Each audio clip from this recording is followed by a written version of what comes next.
We had hired interns that would come in and take our trucks to, the East Coast or the West Coast. And those kids had probably never even driven out of South Dakota.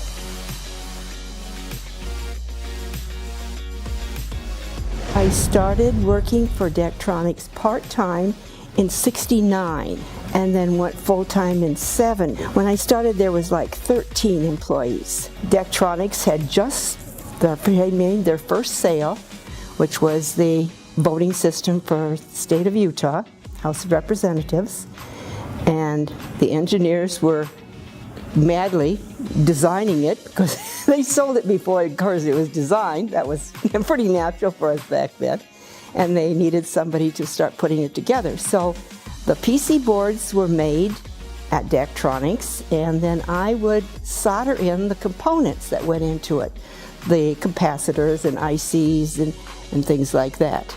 I'd never soldered anything before, so it was a real learning experience, but they were willing to teach me, and it's easy to do. And it was fun because at that time, you'd fill all the board, and then you also got to check it to see if it worked. So you know if you did a good job or didn't do a good job, So it wasn't like an assembly line, which was nice.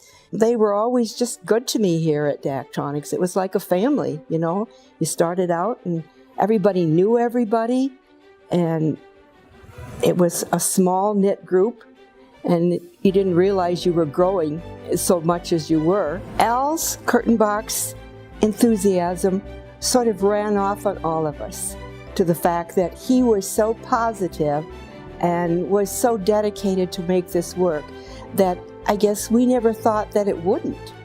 I mean, it was just like, yeah, it's going to happen, and we just wanted to be along to make sure that it did too.